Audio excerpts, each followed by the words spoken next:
¿Ya? Buenas tardes, ¿qué tal? ¿Cómo están? Dios les bendiga. Estamos nuevamente en la Escuela de Profetas de la Reglino Fino. Estamos con el curso Intercesión Profética. Continuamos con este apasionante tema acerca de todo lo que implica la intercesión profética.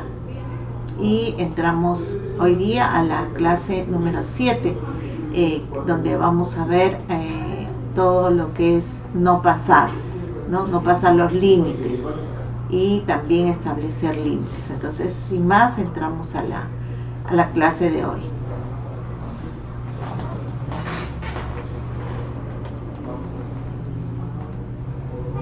Vamos a ver los límites protectores. Hay un aspecto de la intercesión que se relaciona con la protección.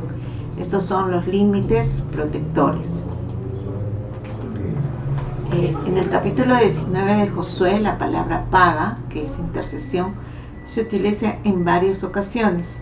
El pasaje está describiendo, las dimensiones o límites de cada una de las tribus de Israel.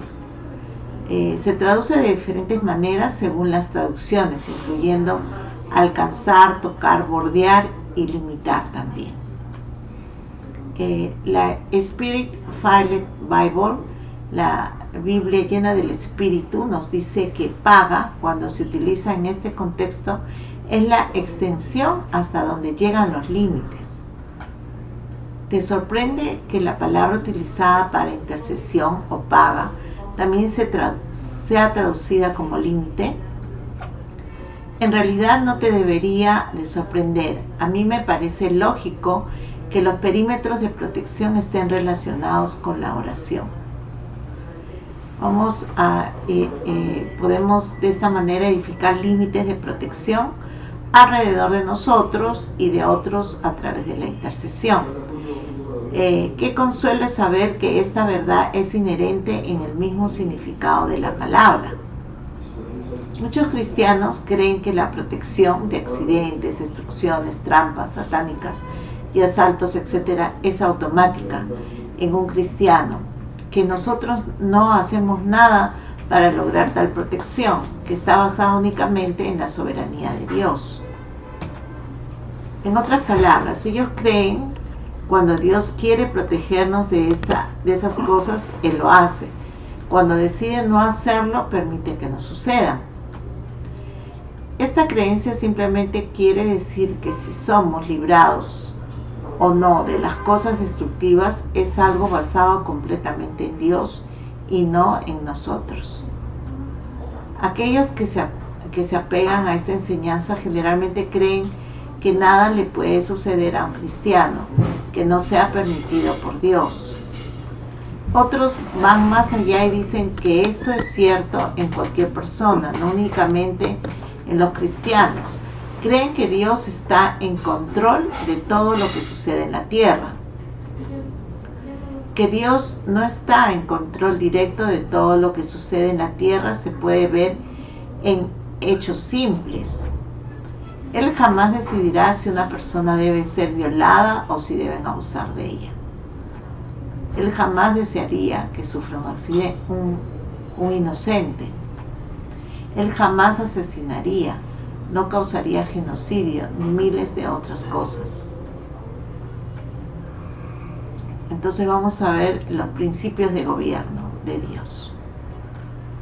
Ya sea que Dios controle o no directamente cada acontecimiento en la vida de un cristiano, puede ser respondido mencionando las leyes básicas de sembrar y cosechar, causa y efecto, la responsabilidad individual y la libre voluntad.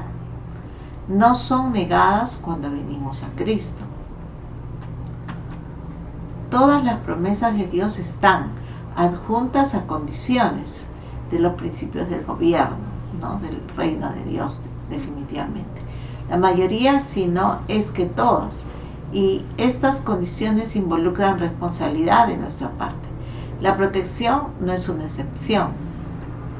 A la mayoría eso no nos gusta, sentimos que nos amenaza y de alguna manera debilita a Dios en nuestra mente. El implicar que Dios no tiene un control total de todo. Y la mayoría se ofende mucho si se enseña cualquier cosa que implique que si no se recibe protección, provisión, sanidad y una respuesta a la oración o cualquier otra cosa de parte de Dios, es porque puede ser nuestra falta. ¿Alguno de nosotros afirma ser perfecto? ¿No fallamos todos de vez en cuando? Entonces, ¿por qué nos ofende cuando una enseñanza sugiere que estas imperfecciones y fallos nos pueden dañar?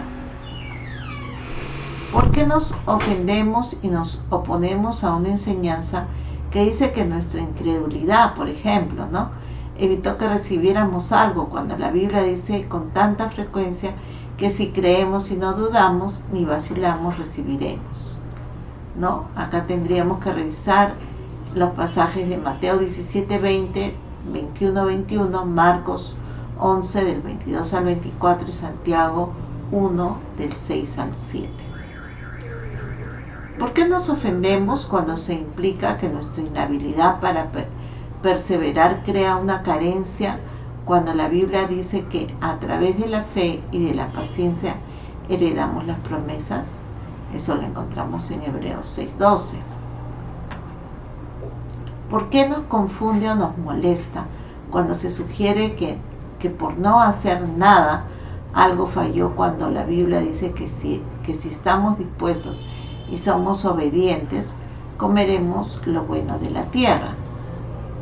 Isaías 1:19. Esto lo podemos ver definitivamente porque hasta un 80% de aquellos que se consideran nacidos de nuevo no diezman, con lo cual se abre una maldición que está lógicamente descrita en la palabra. Sin embargo, muchos se ofenden cuando alguien le implica que su falta de provisión puede ser su propio error. Esto está en Malaquías 3 del 8 al 12, ahí explica claramente la maldición que viene cuando el pueblo no está diezmando, ¿verdad? No perdonamos y aún nos atrevemos a pensar que Dios escuchará y responderá a nuestras oraciones. Esto lo podemos ver en Marcos 11:25, cuando dice: y cuando estéis orando, perdonad si tenéis algo contra alguno, para que también vuestro Padre que está en los cielos os perdone a vosotros vuestras ofensas. Amén. Entonces ahí hay una condición, que si Dios nos va a perdonar, Él va a estar escuchando también nuestro clamor, nuestra oración. Y si es lo contrario, bueno, se va a cerrar esa bendición de saber que el Padre está dispuesto a escucharnos y a responder nuestras oraciones. Es un precio muy alto que pagar, Entonces a menudo comemos pobremente, no hacemos ejercicios y abusamos de nuestros cuerpos de otras maneras, y luego le achacamos nuestras enfermedades a la voluntad de Dios. Esto se ve mucho en la iglesia, ¿verdad? Dice, no educamos correctamente a nuestros hijos, sin embargo, nos ofende la sugerencia de que la rebelión podría ser nuestra falta. Esto vamos a revisarlo en Deuteronomio 6 y 7 y Proverbios 22:6. También no permanecemos en Cristo ni en su palabra, sin embargo culpamos a la voluntad de Dios cuando pedimos lo que queremos y no sale como queremos, según Juan 15:7, que la palabra dice que si permanecéis en mí y mis palabras permanecen en vosotros, pedid todo lo que queráis y os será hecho. Amén. A veces tomamos la última frase, pedid todo lo que queráis y os será hecho, pero no estamos entendiendo realmente lo que el Señor nos está pidiendo, que permanezcamos en Él, que sus palabras estén en nosotros. Eso quiere decir una obediencia a lo que el Señor demanda de nosotros. Entonces luego recién podemos pedir lo que queremos para que nos sea hecho. Amén. Dice, sabemos que la fe viene a través de oír, obedecer, y comprendamos la obediencia al meditar en la palabra de Dios. Romanos 10:17. Así que la fe es por el oír y el oír por la palabra de Dios. Amén. Entonces, lo que veíamos anteriormente, si no oímos la palabra de Dios, si las palabras de Dios no están en nosotros, entonces no estamos pidiendo la voluntad de Dios muchas veces. Y Dios no nos está escuchando, porque es importante pedir con fe. Pedir con fe es pedir aquello que Dios ya nos ha hablado, pedir aquellas cosas que el Señor nos ha prometido que nos va a dar. Amén.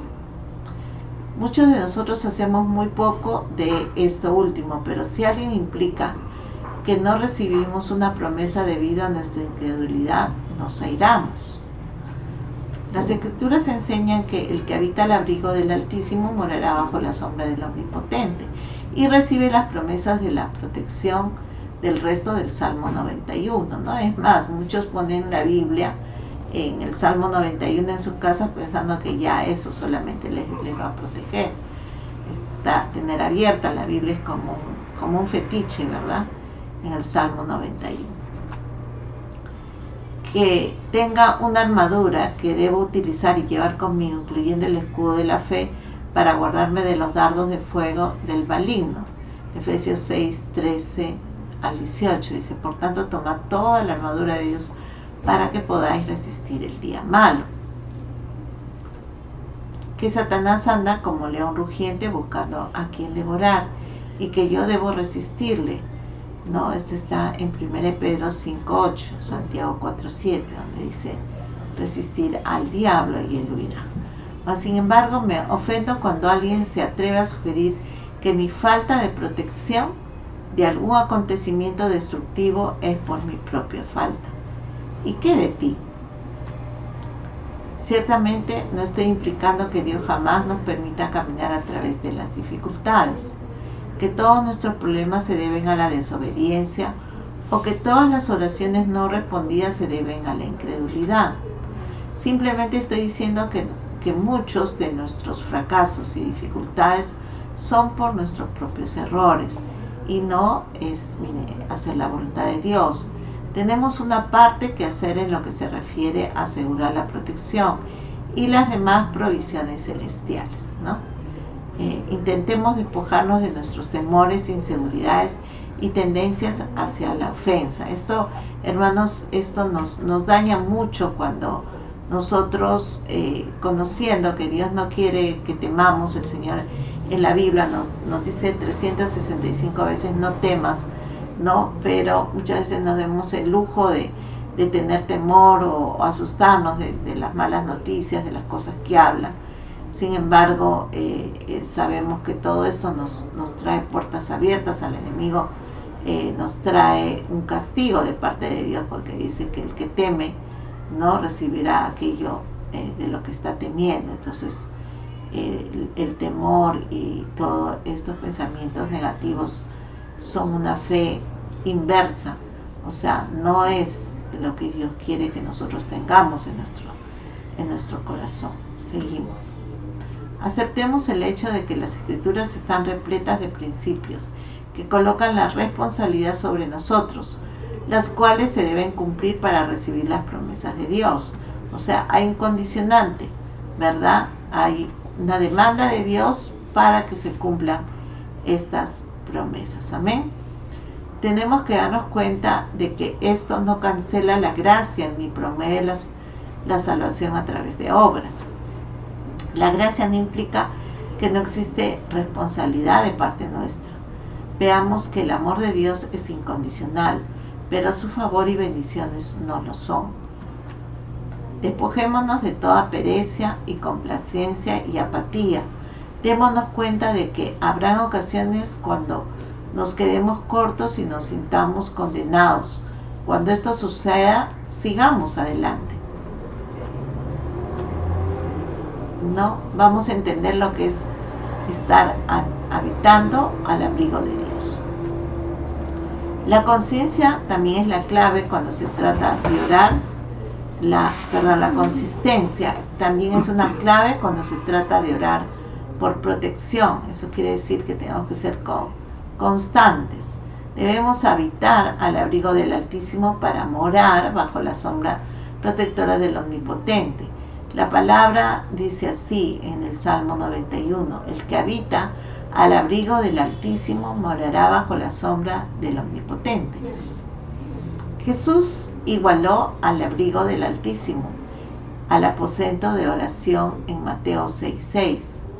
Dice: mas tú cuando ores, entra en tu aposento. La palabra habitar en el Salmo 91 es yachab, que significa permanecer o morar, vivir o habitar. Entonces, el que habita al abrigo del Altísimo morará bajo la sombra del Omnipotente. Eso quiere decir el que permanece, el que está habitando, el que está viviendo ahí al abrigo del Omnipotente, ¿verdad? La cuestión es que debe ser un estilo de vida y no una actividad que se realiza de vez en cuando. Debemos tener nuestro abrigo del Altísimo en nuestra habitación o en nuestra morada.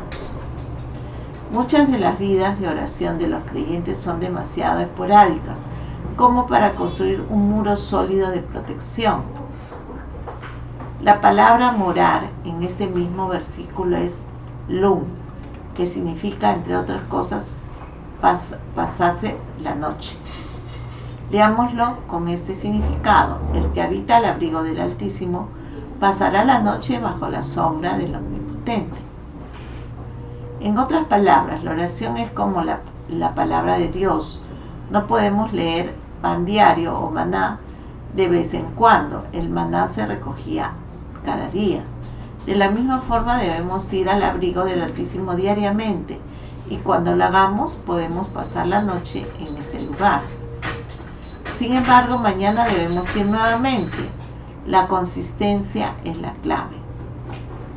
La oración es como la palabra de Dios. No podemos leer suficiente hoy para tenerla toda la semana.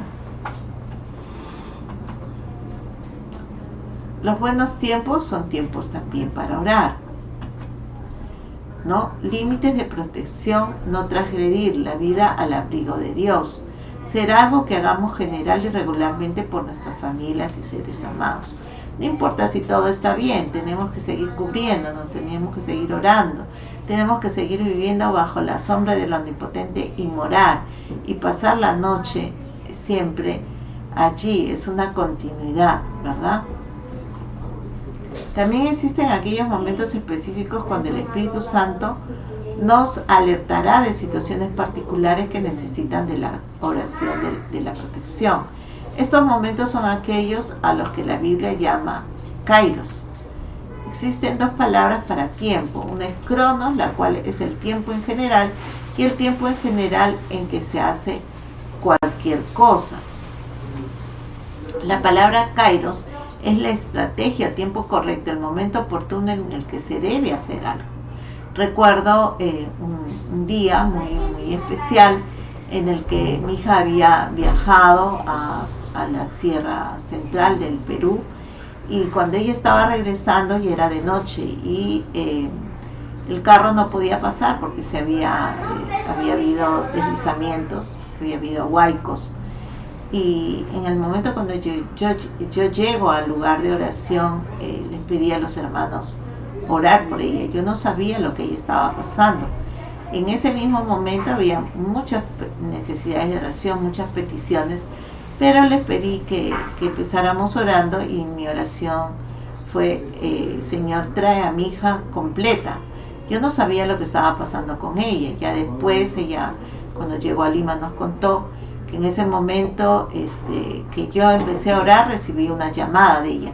Ella había subido a un cerrito con su celular que no tenía señal, y en ese momento que ella me llama y me pide oración, nosotros ya estábamos orando por ella.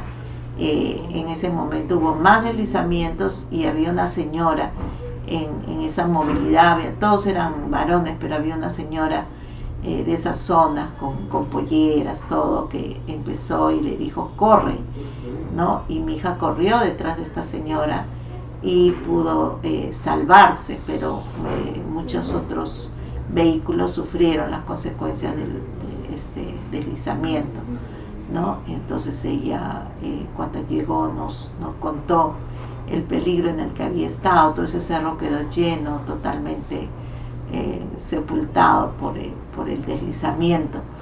Entonces, qué importante es ser sensible a la voz de Dios, al momento, el momento kairos en el que necesitamos nosotros orar por algo.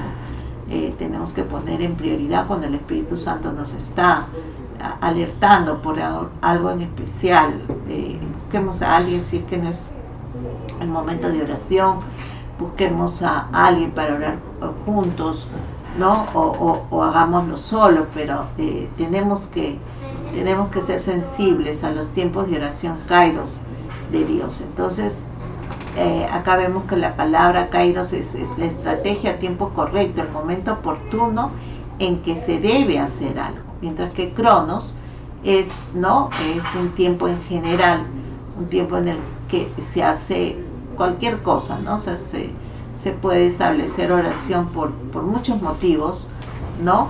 Sin embargo, el tiempo, ¿no? Esa palabra tiempo tiene dos significados importantes en las Escrituras.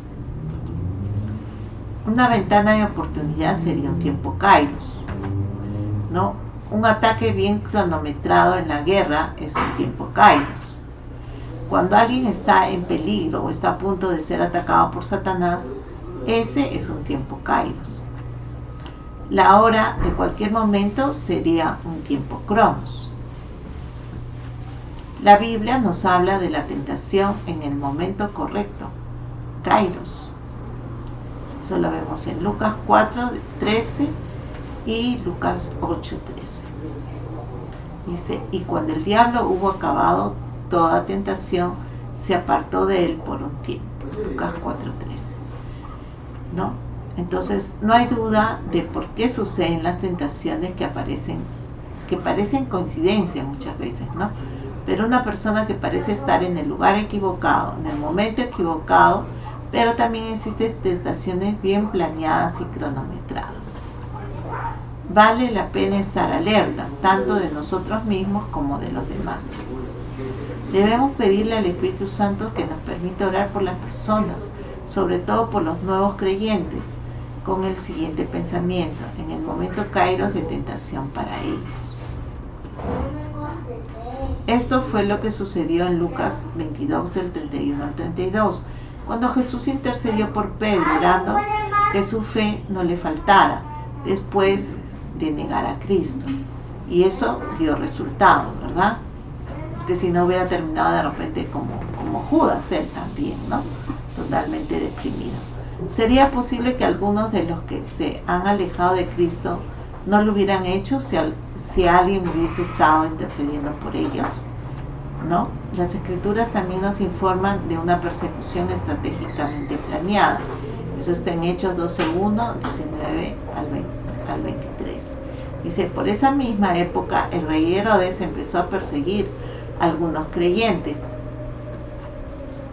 Esto generalmente es para desanimar, distraer o en casos extremos para destruirnos.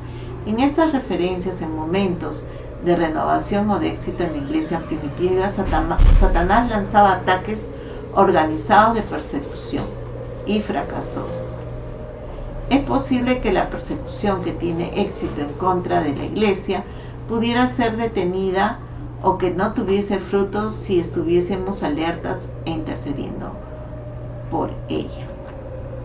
Muchas veces nos olvidamos de la instrucción de no apoyarnos en nuestra propia prudencia y fallamos en reconocerle en nuestra intercesión. Proverbios 3, del 5 al 6. No esperamos ni escuchamos las señales del Espíritu Santo, generalmente para nuestro propio mal. Nos olvidamos que no luchamos contra carne ni sangre y que las armas de nuestra milicia no son carnales, según Corintios 10:4. Tenemos tanto miedo de estar concientizados de los demonios, poniendo demasiado énfasis en ellos, que nos volvemos inconscientes de los mismos. Algunas veces nuestra búsqueda del balance nos saca fuera del mismo. En Efesios 6:18, el contexto del cual es la guerra espiritual, dice que debemos estar alertas por todos los santos y orar en todo momento, kairos en el espíritu.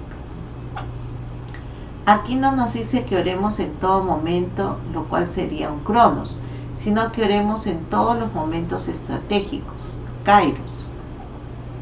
En otras palabras, nos encontramos en una guerra y si estamos alerta, Él nos advertirá de cualquier ataque bien planeado, ¿no? Ese es el tiempo kairos por el enemigo y podremos crear un límite, una paga, lo que estábamos hablando, de protección conforme oramos. O sea, hacemos una separación, oramos y guerreamos para que el Señor ponga un límite, nos cubra de una manera muy especial.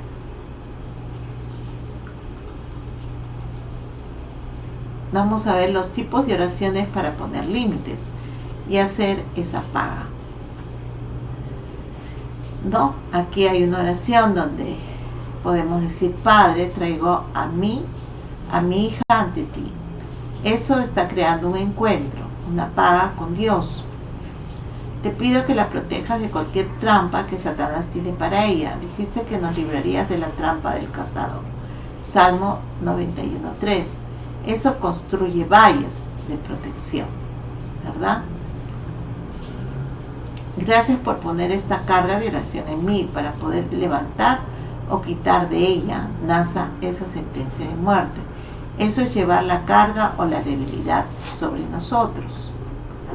Satanás ató este plan tuyo y rompo cualquier base que hayas tenido en esta situación. Tus armas en contra de ella no prosperarán y no le vas a quitar la vida. Eso es encontrar al enemigo para ganar. Hago esto en el nombre de Jesús. Eso es basar todas nuestras oraciones en la obra que Cristo ya ha hecho. Eso es representarle administrando lo que Él ya ha logrado, haciendo que se cumpla la victoria. Eso es todo por hoy. Espero que esta clase te sea de mucha utilidad y ya sabes que necesitamos ser consistentes con la oración, necesitamos estar perseverando, necesitamos estar encontrando esos tiempos kairos para orar por situaciones específicas, por nuestra familia, por la iglesia, por nuestra nación. Son tiempos muy especiales donde yo creo que el Señor está poniendo los tiempos kairos para orar por cosas específicas. No nos olvidemos que este es un mes muy especial donde muchos están celebrando en nuestra nación, aquí en Perú, la fiesta del Señor de los Milagros. Es una fiesta pagana que viene de tiempos ancestrales. Antes se celebraba esta fiesta en honor al dios Tunupa, al dios Huiracocha, a Yapaé, que son el mismo con otro nombre.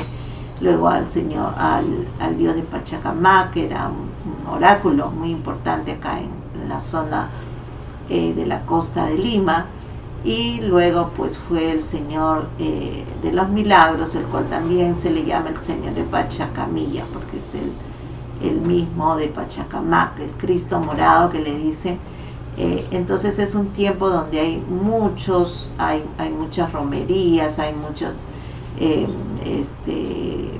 ¿cómo se llama esto? Todo lo que son las procesiones, los alimentos consagrados a los ídolos, y todo esto termina lógicamente el 31 de octubre en una fiesta satánica pagana que es el día de las brujas. Entonces yo creo que es muy importante, hermanos, que estemos haciendo esa paga, poniendo esos límites en nuestra familia, en nuestros hijos, en nuestros nietos, en nuestra nación, y en la iglesia, con los hermanos. Son tiempos en los que realmente cada oración cuenta y el Señor trae su recompensa. El Señor está demandando más y más del pueblo que está dispuesto a interceder, está dispuesto a hacer la paga, la nasa, ¿no? Para poder establecer los diseños de Dios en cada familia, en cada persona. Así que, hermanos, tomemos ese aliento que viene de Dios, saber que Dios nos está usando para este tipo de oraciones es realmente importante, necesario para que nuestra familia, nuestros hijos, la iglesia y la nación entera pueda alcanzar los planes, los propósitos que el Señor tiene en estos tiempos. Un abrazo grande, que el Señor te use poderosamente.